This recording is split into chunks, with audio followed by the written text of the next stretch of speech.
तो आज बात करते हैं आर्डिनो के बारे में। और आर्डिनो के बारे में पहले बता देता हूँ कि ये एक single board micro controller unit है। मतलब इसके अंदर एक माइक्रो कंट्रोलर होगा और उसके साथ आप इसको किसी पेरिफेरल डिवाइस के साथ इंटरफेस करवा पाएंगे। अब आते हैं कि ये बोर्ड काम कैसे करेगा या फिर इस बोर्ड में है क्या।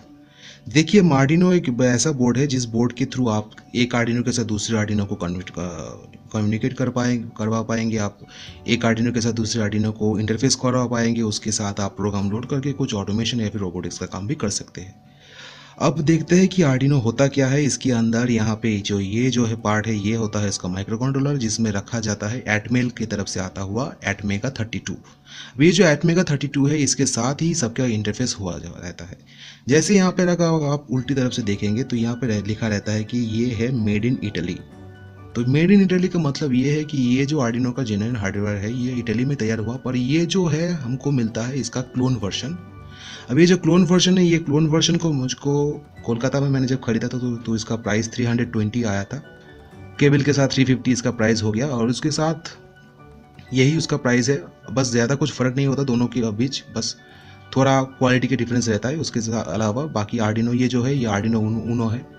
तो अब देखते हैं कि आर्डिनो में ये क्या है। यहाँ पे अगर देखें तो यहाँ पे है एक USB पोर्ट, इसके साथ आप कंप्यूटर को इंटरफेस करवा पाएंगे। फिर आता है यहाँ पे ये जो है ये पोर्ट है आर्डिनो का पावर का पोर्ट। यहाँ से यहाँ पे आपको 7 to 12 वोल्ट का पावर सप्लाई दिया जाता है। ये जो 7 to 12 वोल्ट का पावर सप्लाई आप देंगे तो ये जो प्रोग्राम आपने इसके अंदर लोड किया है ये काम करेगा। फिर देखते हैं यहाँ पे ये जो दोनों तरफ से दो ऐसे ही कुछ पिन्स रखेंगे, पिन के कनेक्टर्स रखेंगे। ये पिन के कुछ कनेक्टर के कुछ अलग अलग फंक्शन है। फंक्शन ये है कि ये दोनों पिन ट्रांसमीटर और रिसीवर की तरह काम करता है। फिर ये सभी पिन्स है डिजिटल के लिए।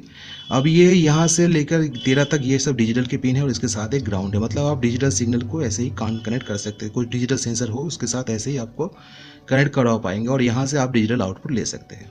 यहाँ पे आपको एनालॉग इनपुट के लिए जगह दिया गया है। तो एनालॉग इनपुट और आउटपुट के लिए जगह जो ये है, यहाँ पे A0 से A6 तक ये 6 पिन्स रखे गए और पावर सप्लाई के लिए यहाँ पे कुछ पिन्स है जैसे 3 वोल्ट 5 वोल्ट, मतलब 3.3 वोल्ट 5 वोल्ट और उस दोनों के दोनों अलग अलग ग्राउंड। अब यहाँ पे देखें तो यहाँ पे कुछ ऐसे पिन्स दिखते हैं। ये जो पिन्स है इसको कहा जाता है ICSP, इन सर्किट सीरियल प्रोग्रामिंग। यहाँ से आप किसी और आर्डिनो को कम्युनिकेट कर पाते हैं।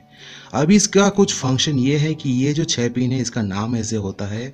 ये नाम है इसका VCC। फिर दूसरा आता है MOSI, मास्टर आउट स्लेव इन। फिर आता है ग्राउंड। फिर यहाँ पे होता है MISO, master in slave out. फिर आता है SCK, सीरियल क्लॉक और लास्ट में रीसेट। तो ये जो 6 पिन है इसके साथ ये है एटमेगा के लिए और ये होता है USB प्रोग्रामिंग के लिए। तो यहाँ पे भी ऐसे ही 6 पिन्स आपको मिल जाएंगे। तो इस ऐसे ही पिन्स को आप यूज़ करके आर्डिनो के साथ दूसरे आर्डिनो का इंटरफेस करा पाते हैं। फिर यहाँ पे एक रीसेट का पिन है। इस रीसेट के पिन से आप मतलब ये जो आपने जो प्रोग्राम एक्चुएट किया है उसको रीएक्टिवेट कर पाएंगे। यहाँ पे कुछ ICs रहते हैं, यहाँ पे कुछ लोडर्स रहते हैं और कुछ SMD LEDs है। जो SMD LEDs यहाँ पे देखें तो दोनों SMD LEDs है ट्रांसमीटर और रिसीवर के लिए। यहाँ पे लिखा गया है TX और RX और ये है पावर ऑन के लिए।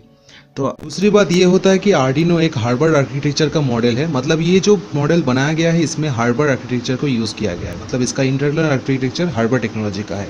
इसका मतलब ये होता है कि यहाँ का जो प्रोग्राम मेमोरी होता है इस बोर्ड का और एक जो डेटा मेमोरी होता है दोनों अलग होते हैं। इसके साथ साथ ये 1 KB EEPROM, 2 KB SRAM, 32 KB flash memory, interrupt unit, watchdog timer, IO module, इसके साथ ये बोर्ड बनता है। और इसके साथ इसके अंदर ये इसका जो ऑपरेशन जो क्लॉक फ्रीक्वेंसी होता है वो है 16 मेगाहर्ट्ज। मतलब इसके साथ आप आसानी से कोई रोबोटिक्स का काम कर सकते हैं।